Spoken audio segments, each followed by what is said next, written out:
لا حول ولا قوة إلا بالله العلي العظيم. أعوذ بالله من الشيطان الرجيم. بسم الله الرحمن الرحيم. الحمد لله الذي كان موجودا قبل حدوث الأشياء ويبقى بعد فناء الأشياء. تفرد بالأولية والقدم وسمى كل شيء ما عداه بالفناء والعدم. كما قال عز شانه كل من عليها فان ويبقى وجه ربك ذو الجلال والإكرام. ثم الصلاة والسلام والتحية والإكرام على نبينا وآل نبينا. أما بعد فقد قال الله سبحانه وتعالى في كتابه الأعلى: بسم الله الرحمن الرحيم. اتقوا الله يا أولي الألباب لعلكم تفلحون. اللهم صل على محمد وآل محمد. تمام تعریفیں اس پروردگار عالم کے لیے ہیں جو عالمین کا پالنے والا، ساری کائنات کا مالک و خالق حقیقی ہے، جس کی حمد و ثنا کائنات کا ذرہ ذرہ کر رہا ہے۔ درود و سلام ہے ذوات مقدسات انبیاء علیہ الصلوۃ والسلام، اولیاء الہی ائمہ اطہار علیہ الصلوۃ والسلام پر، جنہیں پروردگار عالم نے ہماری ہدایت کے لیے منتخب کیا۔ خداوند عالم اپنی بابرکت اور متبرک کتاب قرآن کریم میں ارشاد فرما رہا ہے: اتقوا اللہ یا اولی الالباب لعلکم تفلحون، کہ اے صاحبان عقول تقوی الہی اختیار کرو، ممکن ہے کہ تم کامیاب ہو جاؤ۔ عزیزوں، قابل اور بات یہ ہے کہ قرآن کریم میں جب بھی پروردگار عالم نے کوئی بات کی ہے، کوئی گفتگو کی ہے، تو صاحب عقول سے کی ہے، یعنی ایسے لوگوں سے پروردگار عالم نے بات کی ہے جو عقل مند لوگ ہیں، ایسے افراد جن کو خداوند عالم نے عقل کی نعمت سے نوازا ہے، انہی پر خداوند عالم نے جو بھی واجب قرار دیے ہیں صرف عقل مند لوگوں پر واجب قرار دیے ہیں۔ جتنے بھی خداوند عالم کے احکام ہیں ان میں ایک شرط یہ ہوتی ہے کہ انسان کو عاقل ہونا چاہیے۔ واجبات میں چاہے وہ روزہ واجب ہو یا نماز واجب ہو یا اس کے علاوہ جو بھی واجبات ہیں ان میں سب سے اہم شرط یہ رہتی ہے کہ انسان عاقل ہو، کیونکہ جب تک انسان عاقل نہیں ہوتا ہے، عقل اس کے پاس نہیں ہوتی ہے، تو اسے کسی چیز کا معلوم ہی نہیں ہوتا ہے کہ کیا صحیح ہے اور کیا باطل ہے۔ کیونکہ آپ دیکھیں کہ بہت ساری کتابیں ہیں جن میں عقل کے حوالے سے گفتگو کی گئی ہے، لیکن ایک اہم کتاب جس کو اصول کافی کہا جاتا ہے، اس میں جو سب سے پہلا چیپٹر اور سب سے پہلا باب ہے، سب سے پہلے جو بات اور گفتگو ہو رہی ہے وہ یہاں سے شروع ہو رہی ہے کہ سب سے پہلا باب اس میں باب العقل والجہل رکھا گیا ہے، یعنی عقل اور جہل کا باب۔ جبکہ علم کا تعلق آپ جانتے ہیں کہ عمومی طور سے علم ہوتا ہے یا جہل ہوتا ہے، عالم ہوتا ہے یا جاہل ہوتا ہے، لیکن اس کے علاوہ وہاں پہ جو گفتگو کی گئی ہے تو علم اور جہل کے حوالے سے گفتگو نہیں ہوئی، بلکہ باب العقل والجہل رکھا گیا ہے، یعنی عقل اور جہل۔ اب جس کے پاس عقل نہیں ہے وہ انسان جاہل مانا جاتا ہے۔ ضروری نہیں ہے کہ جس کے پاس علم نہ ہو، ہر عالم کو جسے کہا جائے عالم نہیں کہا جاتا، یا ہر وہ انسان جس کے پاس علم نہ ہو تو اسے جاہل کہا جائے گا۔ ایسا بھی نہیں ہے کہ ہر عالم کو عالم کہا جائے اور جس کے پاس علم نہ ہو اسے جاہل کہہ دیا جائے، ورنہ جو گفتگو ہوتی وہ علم اور جہل کے سلسلے سے ہوتی۔ مگر پہلی کتاب جو رکھی گئی اور پہلی جو گفتگو کی گئی ہے اصول کافی میں، وہ باب العقل والجہل، یعنی عقل اور جہل کے حساب سے۔ اس کا مطلب یہ ہے کہ ہر وہ انسان جو عقل سے کام نہیں لیتا ہے وہ اسلام کی نظر میں جاہل مانا جاتا ہے، لہٰذا عقل سے کام لینا بہت ضروری ہے۔ قرآن کریم میں جہاں بھی پروردگار عالم نے گفتگو کی ہے اور بات کی ہے تو عاقل لوگوں سے بات کی ہے، اور جتنے بھی میں نے عرض کیا کہ واجبات خداوند عالم نے بیان کیے ہیں وہ عاقل انسانوں کے اوپر واجبات بیان کیے ہیں کہ روزے کے لیے شرط یہ ہے کہ انسان عاقل ہو، نماز کے لیے شرط یہ ہے کہ انسان ایک عاقل ہو، حج کے لیے شرط یہ ہے کہ انسان عاقل ہو، اور بھی شرطیں ہیں، لیکن عقل بہت اہم ہے۔ اب عزیزان گرامی، عقل اس لیے اہم قرار دی گئی ہے کیونکہ اگر عقل نہیں ہے تو انسان کوئی بھی کام صحیح نہیں کر سکتا ہے۔ بہت سے افراد ایسے ہیں کہ ان کے پاس علم تو نہیں ہے مگر بڑے بڑے کام کر رہے ہیں، بڑے بڑے اچھے کام کر رہے ہیں، بہت زیادہ پڑھے لکھے نہیں ہیں، لیکن کیونکہ ان کے پاس تجربہ زیادہ ہے اور وہ اپنی عقل سے کام لیتے ہیں، تو بعض مرتبہ اور کئی مقامات پر ایسا دیکھا جاتا ہے کہ بعض پڑھے لکھے افراد وہ کام نہیں کر پاتے جو عقل مند لوگ کام کر لیتے ہیں۔ بہت سارے بزنس مین اور بڑے بڑے بزنس مین ایسے دیکھے گئے ہیں جو ان کے پاس پی ایچ ڈی کی ڈگری نہیں ہے، وہ جسے کہا جائے ڈگری ہولڈر نہیں، حتیٰ یہ کہ کتنے بزنس مین کتنے بڑے بڑے کامیاب لوگوں کو دیکھا گیا ہے کہ ان کے پاس 10th کلاس کی بھی مارک شیٹ آپ نہیں دیکھیں گے، لیکن وہ ہر چیز میں آگے آگے نظر آتے ہیں۔ ایسا کیوں ہے؟ کیونکہ عزیزوں عقل سے کام لینا ہے، عقل کے اوپر بہت زیادہ توجہ دی گئی ہے۔ اچھا، ایک مرتبہ ایسا ہوا کہ معصوم کے پاس ایک شخص آیا اور آ کر کے کہنے لگا کہ میں نے ایک شخص کو دیکھا ہے جو مسلسل نمازیں پڑھے جاتا ہے، بڑی عبادت کرتا ہے۔ تو معصوم نے کیا فرمایا؟ غالباً یہ چھٹے امام حضرت امام جعفر صادق علیہ السلام دور کا واقعہ ہے۔ آپ کے پاس ایک شخص آیا، آ کر کے مولا کو سلام کیا، سلام کر کے کہتا ہے کہ مولا میں نے ایک شخص کو دیکھا ہے جو فلاں جگہ پر بیٹھا ہوا ہے اور مسلسل نماز پڑھے جا رہا ہے، مسلسل تسبیح کیے جا رہا ہے، اسے کسی چیز کی خبر نہیں ہے، صرف عبادت الہی میں مشغول ہے، مسلسل عبادت کیے جاتا ہے۔ تو فوراً مولا نے ارشاد فرمایا کہ یہ بتاؤ کیفا عقلہ، اس کی عقل کیسی ہے، اس کی عقل سالم ہے یا نہیں سالم ہے؟ کیونکہ ضروری نہیں ہے کہ ہر بے عقل انسان صحیح ہو یا ہر وہ انسان جس کے پاس عبادت کر رہا ہے، عقل بھی ضروری ہے۔ عبادت ہر اس انسان کے اوپر واجب ہے جس کے پاس عقل موجود ہو، لہٰذا عبادت اگر عقل کے ساتھ ساتھ کی جا رہی ہے تب تو عبادت ہے۔ عقل کا کام یہ ہوتا ہے کہ وہ ہر چیز کو اس کے وقت پر انجام دیتا ہے، تب تو انسان عاقل کہا جاتا ہے۔ یعنی اگر نماز کا وقت ہے تو انسان نماز پڑھ رہا ہے، یہ بہترین عاقل ہے۔ اگر روزی کمانے کا وقت ہے، روزی کما رہا ہے، تو یہ انسان عاقل ہے۔ یعنی جس چیز کا وقت ہو جائے اسے اس وقت پر انجام دے لیا جائے تو یہ ایک عاقل انسان کی نشانی ہوا کرتی ہے۔ عزیزان گرامی، ایسا نہیں ہوتا کہ کسی کا نام فاضل ہو جائے تو وہ فاضل ہو جائے یا کسی کا نام عالم ہو جائے تو وہ عالم ہو جائے۔ عقل کا اہم مسئلہ ہوتا ہے کہ انسان اپنی عقل کو کتنا استعمال کرتا ہے اور کہاں کہاں استعمال کرتا ہے۔ قرآن کریم میں بار بار عقل پر توجہ دی گئی ہے۔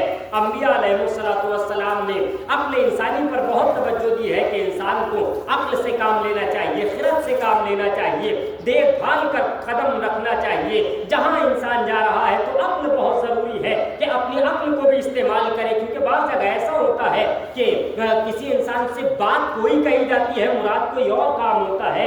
بعض افراد سے ایسا ہوتا ہے کہ ان سے کہا جاتا ہے ادھر جائیے، لیکن وہ اپنی عقل کو استعمال کر کے سمجھ جاتے ہیں کہ کہا تو ادھر کو جانے کو ہے، لیکن یہ بھی تو دیکھا جائے کہ ادھر جانے کو کیوں کہا ہے۔ ممکن ہے کہ ابھی کسی وجہ سے کہہ دیا ہو۔ امام علیہ السلام، ائمہ علیہ السلام اپنے اصحاب کو بعض حکم ایسا دیتے تھے جیسا بہلول دانا کے حکم اس میں ہے مسئلے میں کہ انہوں نے یہ جنون اختیار کیا تھا، ظاہری طور پر انہوں نے پاگل پنا اختیار کر لیا تھا۔ یہ کیوں اختیار کیا تھا؟ کیونکہ امام سے اس دور میں پوچھا گیا کہ کیا کیا جائے۔ اب مولا اس وقت میں واضح جواب نہیں دے سکتے تھے، ایک لفظ انہوں نے کہہ دیا کہ جیم۔ اب جیم سے کسی نے جنون مراد لے لیا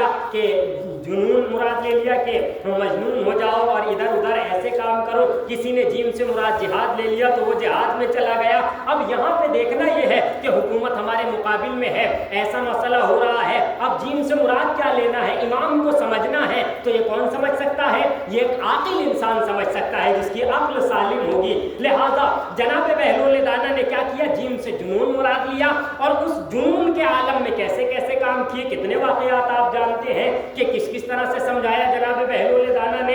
سارے کام کرتے جا رہے ہیں لیکن ظاہری طور پہ وہ مجنون نظر آ رہے ہیں، ظاہری طور پہ ایسے کام کر رہے ہیں جو ایک غیر عاقل انسان کام کرتا ہے، لیکن اسی جنون میں، اسی مجنونی کے عالم میں انہوں نے کیا کیا اسلام کے کام کیے، کتنے لوگوں کو راستوں سے بھٹکتے ہوئے کو بچایا، کتنے غرق ہوتے ہوئے لوگوں کو بچایا۔ لہٰذا امام کی مراد وقت کا تقاضا انسان یہ کب سمجھ سکتا ہے؟ جب اس کی عقل صحیح و سالم ہو۔ لہٰذا عقل سے کام لینا بہت ضروری ہے ہر انسان کے لیے۔ پروردگارہ ہمیں توفیق عنایت فرما کہ ہم زیادہ سے زیادہ قرآنی تعلیمات پر عمل کر سکیں۔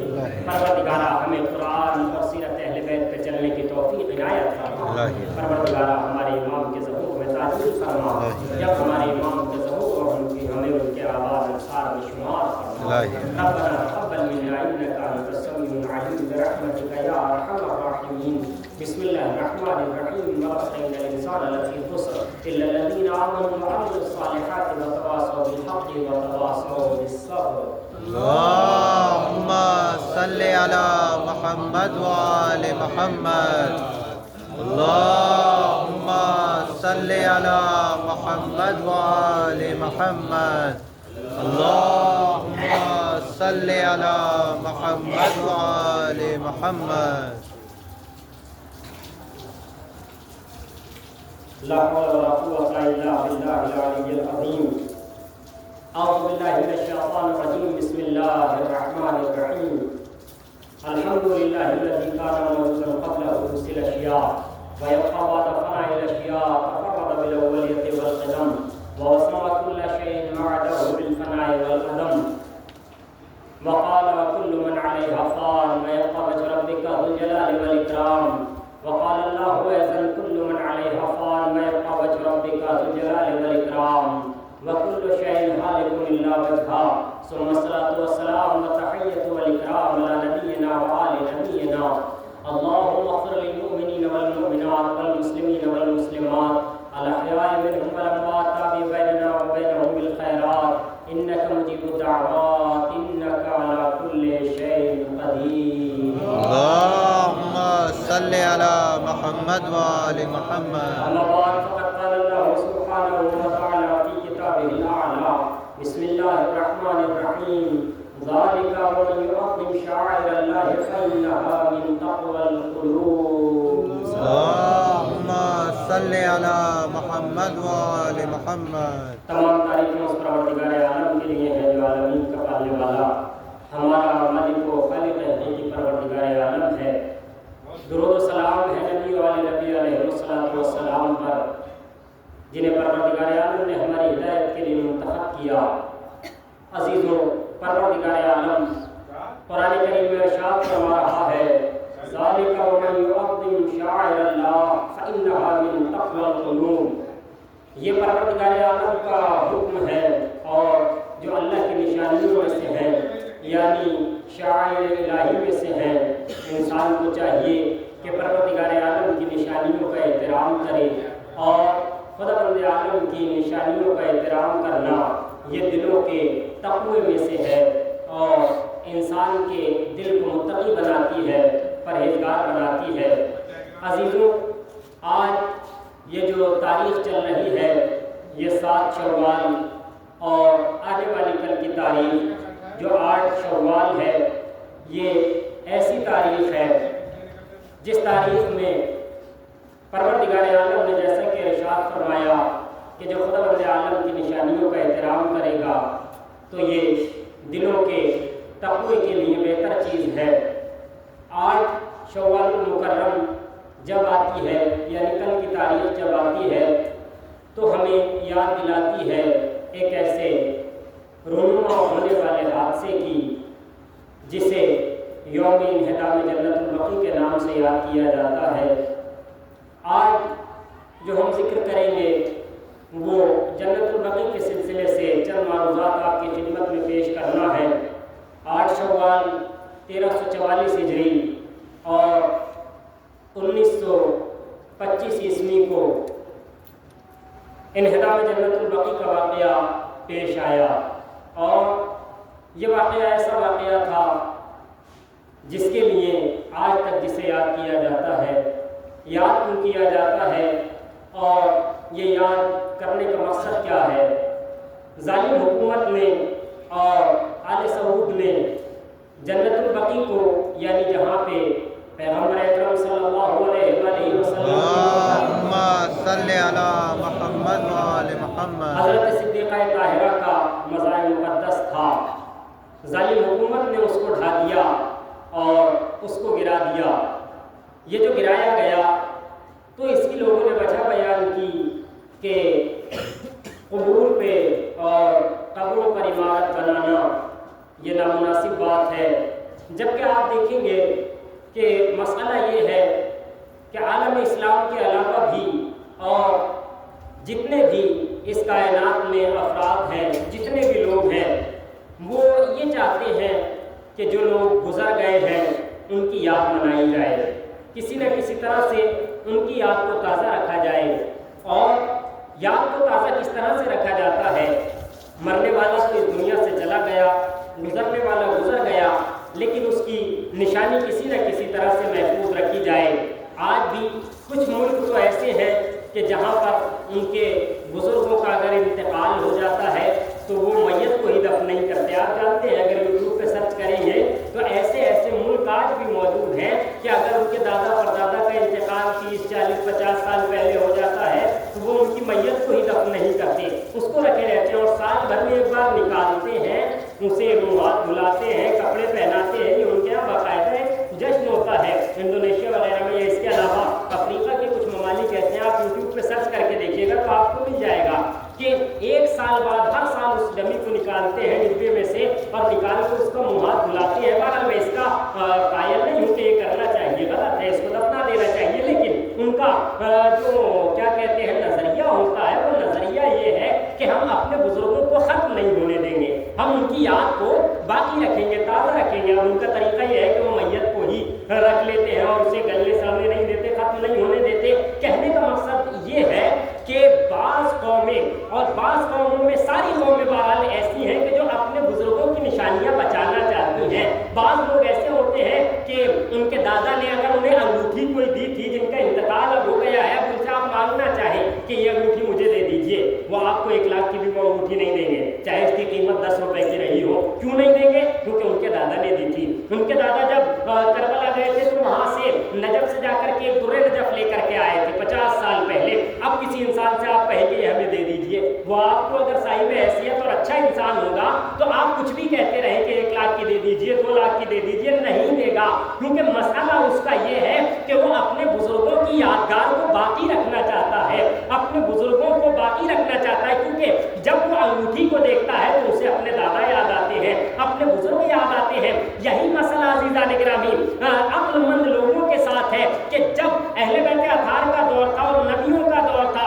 کیا کیا جاتا؟ اب نبی نے، آخری پیغمبر نے کسی کو کوئی چیز تو دی نہیں ہے کہ کسی کو اپنی آبا دے دی ہو، قبا دے دی ہو، لباس دے دیا ہو۔ یہ اور مسئلہ ہے کہ لوگ کہتے ہیں فلاں جگہ بال ہے، فلاں جگہ وہ ہے، وہ الگ مسئلہ ہے، اپنی اس کی تاریخی حیثیت چاہے جو رہی ہو۔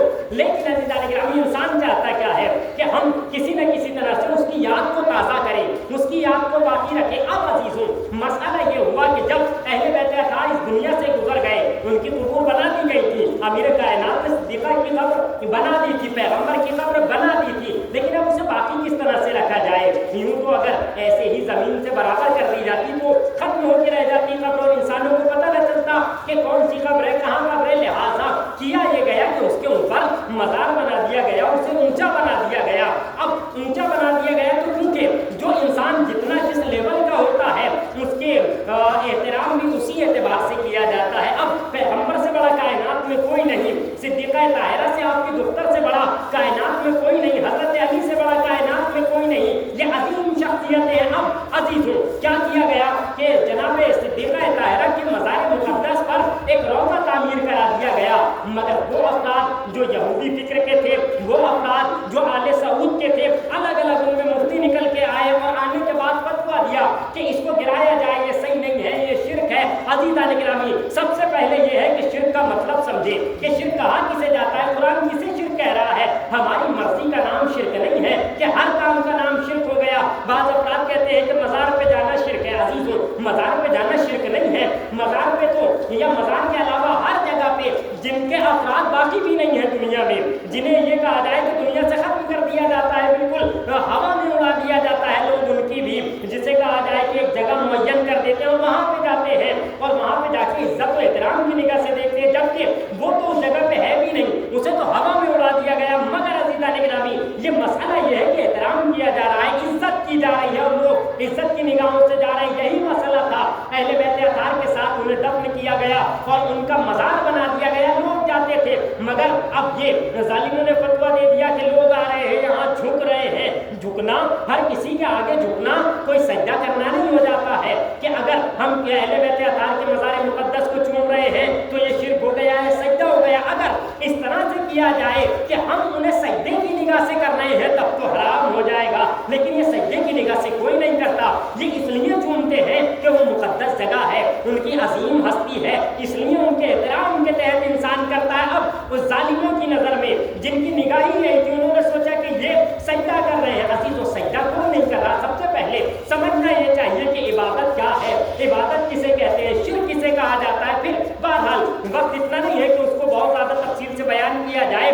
ظالموں نے فتویٰ نکالا کسی بھی طرح سے, جنت البقیع کو مسمار کر دیا. اور آپ دیکھیے, خالی جنت البقیع کو مسمار کیا اور کس کس کے مزار تھے؟ خالی ایک حضرت زہرا کا ہی مزار نہیں تھا کہ صرف ایک آپ کا ہی مزار ہو, آپ کے ہی مزار کو وہاں ڈھا دیا گیا ہو اور مسمار کر دیا گیا ہو, بلکہ آپ کے علاوہ پیغمبر اکرم کا خود روزہ وہاں پہ موجود تھا. اور پیغمبر اکرم کے روزے کو بہرحال لوگوں نے مسمار نہیں کیا, لیکن صدیقہ طاہرہ کے روزے کو مسمار کیا. خالی جناب فاطمہ کے روزے کو ہی مسمار نہیں کیا, بلکہ ان کے علاوہ جنت البقیع ایک ایسا اہم اور بڑا قبرستان ہے جہاں آپ کے علاوہ امام حسن مجتبیٰ علیہ السلام کی بھی قبر مبارک ہے. صلوات پڑھیں. اللہم صلی علی محمد و آل محمد. اور آپ کے علاوہ امام حسن کی قبر ہے, اور چوتھے امام کی ہے, پانچویں امام کی, چھٹے امام کی, یہ پانچ معصومین کی وہاں پر قبر مبارک موجود ہے. اور ایسا نہیں ہے کہ صرف انہی کی موجود ہے, بلکہ ازواج پیغمبر کی قبریں بھی موجود ہیں. آپ دیکھیں, ازواج پیغمبر میں حضرت عائشہ کی قبر وہاں پہ ہے, جناب حفصہ کی, ام سلمہ کی, اور فاطمہ بن زینب بنت جہش کی, ام حبیبہ کی, حضرت صفیہ کی, حضرت سودا, یہ پیغمبر کی ازواج ہیں. ہمیں ان کے نام معلوم ہونے چاہیے. پیغمبر کی ازواج ہے, پیغمبر کی بیویوں کی قبر وہاں پہ موجود ہے. نہ ظالموں نے ان کا احترام کیا, نہ ان کا احترام کیا. یہ عزیزوں کیوں نہیں کیا گیا؟ بڑا پیغمبر کے ہونے کا دعویٰ کرتے تھے کہ ہم تو پیغمبر والے ہیں, ہم تو ازواج کو ماننے والے ہیں, ازواج کو مانتے تھے, تو یہ ان کی قبور کو کیوں ڈھا دیا گیا, کیوں ان کی قبور کو گرا دیا گیا؟ آپ دیکھیں, بڑے بڑے صحابہ جنہیں آج لوگ بڑا صحابی مانتے ہیں اور نام لیتے ہیں, ان کی قبور بھی وہاں پہ موجود ہے, لیکن ان کو بھی ڈھا دیا گیا.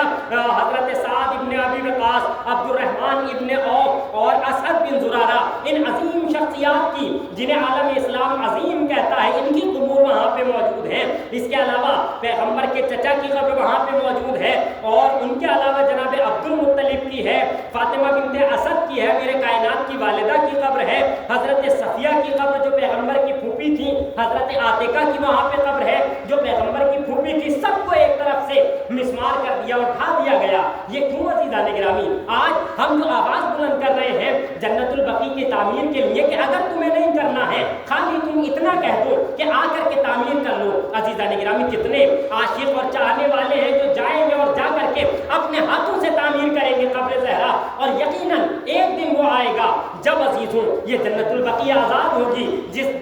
جیسے کہ آج فلسطین ظالموں کے ہاتھوں میں ہے اور اسے آزاد کرنے کا موقع نہیں مل رہا, لیکن ایک دن ضرور ایسا آئے گا کہ اس ظالم حکومت کا خاتمہ ہوگا, یہ نیست و نابود ہو کے رہ جائیں گے. اور اس سے بڑی بات یہ ہے کہ پیغمبر اکرم کے بیٹے کی قبر وہاں پہ موجود ہے جنت البقیع میں. جناب ابراہیم جو پیغمبر کے اپنے سگے بیٹے ہیں, ان کی قبر موجود ہے. لیکن عزیزوں, آج لوگ جو کہتے ہیں ہم احترام کرتے ہیں نبی کا, اگر نبی کا احترام کرتے ہو تو اولاد نبی کا احترام کیوں نہیں کیا جاتا, نبی کی بیٹی کا احترام کیوں نہیں کیا جاتا, نبی کے بیٹے کا احترام کیوں نہیں کیا جاتا؟ اور بہت سارے خلفاء کی قبر یہاں پہ موجود ہے, انبیاء کی قبر موجود ہے, اہل بیت علیہ السلام کی قبریں موجود ہیں, لیکن کوئی توجہ دینے والا نہیں ہے. آج اگر کسی کے یہاں کوئی بڑا انتقال ہو جاتا ہے, آپ دیکھیں کوئی ایسا انسان ہو جو زیادہ پڑھا لکھا ہو, ہمارے یہاں خاص طور سے ہندوستان میں جگہ جگہ پر آپ دیکھیں مزارات بنے ہوئے ہیں جو اہل بیت کے ڈائریکٹ بھی نہیں ہے. ڈائریکٹ یعنی ان کے نہ تو ایک آدھ نسل بعد ہوتے ہیں, 10 نسل کے بعد جا کر کے شجرہ ملتا ہے. آپ دیکھیں نظام الدین اولیاء کا کتنے جا کے بعد میں شجرہ ملتا ہے اہل بیت اطہار سے, یا اس کے علاوہ اور فتح پور سیکری میں آپ جا کر کے دیکھیں وہاں پہ بھی اولاد موجود ہیں, یا اس کے علاوہ اور بہت جگہ مخدوم صاحب کے نام سے جگہ جگہ پر قبریں موجود ہیں. یہ کیوں؟ اس لیے احترام کیا جا رہا ہے کہ نبی سے منسلک ہے, آل نبی ہے, یہ انہیں نبی کی آل سمجھا جاتا ہے. لہذا احترام کرنا ہر انسان کے لیے واجب, ہر انسان کے لیے لازم و ضروری ہے کہ نبی و آل نبی کا احترام کیا جائے. مگر آج آپ دیکھیں کہ اگر وہاں جا کے کوئی زیارت بھی پڑھنے کے لیے تیار ہوتا ہے تو ظالم حکومت اسے زیارت پڑھنے کے لیے بھی منع کرتے ہیں، اور بعض افراد کے تو عزیزوں ایسا کیا جاتا ہے کہ کتابیں ان کے ہاتھوں سے چھین لی جاتی ہیں۔ ویڈیوز آپ حضرات دیکھتے رہتے ہوں گے کہ اگر خانہ کعبہ کی زیارت کرنا چاہو ہاتھ مس کر کے، تو بعض مقامات پر ایسا ہوتا ہے کہ وہ افراد جارحیت کرتے ہیں اور مارنے تک لگتے ہیں، خانہ کعبہ کو چھونے نہیں دیتے۔ عزیزوں یہ اللہ کا گھر ہے، یہ پروردگار عالم کے شعائر میں سے ہے، ان کا احترام کرنا خداوند عالم نے قرآن میں لکھا گیا ہے کہ جو بھی شعائر خدا کا احترام کرے گا، قرآن کریم کہہ رہا ہے ان الصفا والمروہ من شعائر اللہ، کہ صفا اور مروہ کو بھی پروردگار عالم نے اپنی نشانیوں میں سے بیان کیا ہے، لہٰذا ہر خداوند عالم کی نشانی کا احترام کرنا، اور حج سے بڑا کون سا پروردگار عالم کی نشانی ہو سکتی ہے، صفا مروہ سے بڑی کون سی نشانی ہو سکتی ہے، اور خداوند عالم کے وجود کی سب سے بڑی نشانی جو ہے وہ نبی اکرم حضرت محمد مصطفیٰ صلی اللہ علیہ وسلم صلی علی محمد و آل محمد۔ آپ کی آل پاک ہے، اگر نبی اور آل نبی نہ ہوتے تو آج خدا کو کون پہچانتا؟ خدا نے خدا کر کے تو کہا نہیں کہ میں خدا ہوں، اگر کسی سے کہا ہو تو بتائے کہ خدا آیا ہو، کہا ہو میں خدا ہوں مجھے مان لو، نہیں عزیزان گرامی، اگر نبی نہ ہوتے تو ہم خدا کو خدا نہ مانتے کہ خدا ہے بھی یا نہیں ہے، ہمیں بتانے والے تو یہی ہیں کہ خدا کا وجود ہے، صدیقہ طاہرہ نے بتایا کہ خدا کا وجود ہے، اہل بیت اطہار نے بتایا، ورنہ کسی کو کیا معلوم تھا؟ دنیا آگ کی پوجا کر رہی تھی، کرتی رہتی، سورج کو لوگ بڑا مان رہے تھے، مانتے رہتے، چاند کو اپنا خدا مان رہے تھے، مانتے رہتے، لیکن انہوں نے بتایا کہ نہ یہ سورج خدا ہے، نہ یہ ستارے خدا ہے، نہ یہ چاند خدا ہے، نہ یہ آگ خدا ہے، خدا ہے تو ان سب کا مالک ہے، خدا ہے تو ان سب کا خالق ہے۔ اس لیے سب سے پہلے اور سب سے بڑی بات یہ ہے کہ نبی کا احترام کیا جائے، آل نبی کا احترام کیا جائے، اور جو چیز بھی ان سے منسلک ہے، جو چیز ان سے جڑی ہوئی ہے، اس کا احترام کرنا ایک عاقل انسان اس کام کو کر سکتا ہے، لیکن جن کی عقل نہیں تھی، جو ظاہری طور پر تو پڑھے لکھے تھے، ایک مسند پہ بیٹھ گئے تھے، لیکن پیسہ ہونا یا مسند مل جانا علم کی دلیل نہیں ہوتی۔ بڑے بڑے لا علم افراد، بڑے بڑے جاہل افراد مسند نبی پر آ گئے، آ کر کے اپنے آپ کو ان کا جانشین کہنے لگے، آ کر کے اپنے آپ کو بڑا سمجھنے لگے، لیکن نہ انہیں آل نبی کا احترام آتا تھا، نہ انہیں نبی کا احترام آتا تھا، اور جب اس دور میں بھی نہیں کیا، انہیں کے ماننے والوں نے یہ کہا کہ ہم نبی پہ تو ہمارا بس چل نہیں پایا، آل نبی پہ ہمارا بس چل نہیں پایا، لیکن آج وہ دنیا سے چلے گئے ہیں، ان کے مزارات بنا دیے گئے ہیں، انہیں بھی ڈھا دیا جائے۔ آج وہی آئیڈیالوجی جو جناب زینب کے مزار پر حملہ کر رہے ہیں یا اور بھی چاہتے ہیں، کبھی قاسمین پر حملہ کیا، کبھی سامرہ پر حملہ کیا، یا نجف اشرف میں بھی پہلے حملہ کیا گیا، اس کے علاوہ امام رضا کے مزار پر حملہ کیا گیا، جناب معصومہ قم کے مزار پر حملہ کیا گیا، یہ وہی نظریے والے ہیں جو آل سعود کا نظریہ رکھتے ہیں، جو یہودیوں کا نظریہ رکھتے ہیں، جو قرآن کے مخالف ہیں۔ قرآن کہنے سے قرآن یاد نہیں ہوتا، قرآن کا معنی سمجھ میں نہیں آتا، یا نبی نبی نبی نبی انسان کہتا رہے تو نبی والا نہیں ہو جاتا ہے۔ نبی والا جب انسان ہوتا ہے جب قرآن پر عمل کرتا ہے، نبی کی سیرت پر عمل کرتا ہے، آل نبی کو اپناتا ہے، نبی کا احترام کرتا ہے، آل نبی کا احترام کرتا ہے، ان کی قبور کا احترام کرتا ہے، انہیں نگاہ احترام سے دیکھتا ہے، تبھی حقیقت میں انسان نبی و آل نبی والا ہوتا ہے۔ لہٰذا عزیزوں، نبی کو سمجھنا اور آل نبی کو سمجھنا، ان کا عزت و احترام کرنا، ان کی قبور کا احترام کرنا،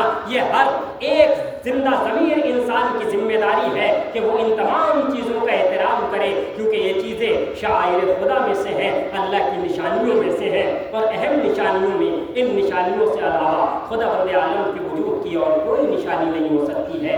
لہٰذا عزیزوں، ہم بارگاہ الہی میں عمل کے ساتھ ساتھ دعا کریں کہ پروردگارہ ہمیں شاعر الہی کی تعظیم کرنے کی توفیق عنایت فرما، پروردگارہ ہمیں نبی و آل نبی کی سیرت پر عمل کرنے کی توفیق عنایت فرما، پروردگارہ ہمیں توفیق دے کہ ہم زیادہ سے زیادہ قرآن کریم کی تعلیم حاصل کر سکیں، پروردگارہ جو مرحومین ہو چکے ہیں ہم سب کی مغفرت فرما، پروردگارہ ہم تیرے گناہگار بندے ہیں، ہمارے گناہوں کی مغفرت فرما، پروردگارہ ہمارے مرحومین کی مغفرت فرما، پروردگارہ ہمیں حج بیت اللہ زیارت مقدسہ سے مشرف فرما، ربنا تقبل منا انک انت السمیع العلیم۔ بارگاہ الہی میں آخری دعا یہی ہے کہ پروردگارہ ہمارے مولا آقا امام زمانہ کے ظہور میں تعجیل فرما، جب آپ کا ظہور ہو ہمیں ان کے انصار اوان کے شمار فرما، ربنا تقبل منا إنك أنت السميع العليم برحمتك يا أرحم الراحمين.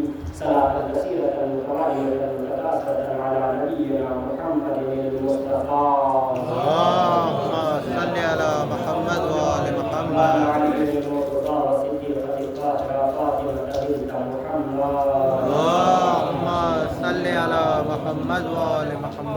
الحسن والحسين عليهما السلام. وعلى إمامنا زين العابدين ومحمد الباقر عليه السلام. اللهم صل على محمد وآل وعلى محمد. إمامنا جعفر الصادق عليه السلام. اللهم صل على محمد وآل وعلى محمد. إمامنا مسلم الكاظم وعلي بن رضا عليهما السلام. اللهم صل على محمد وآل محمد. وعلى إمامنا محمد التقي وعلي النقي عليهما السلام. اللهم صل على محمد وآل محمد. وعلى إمامنا حسن العسكري عليه السلام. اللهم صل على محمد وآل محمد. وعلى حجة الله مهدي الآخر صاحب الزمان عليه السلام. اللهم صل على محمد وآل بسم الله محمد. الرحمن الرحيم.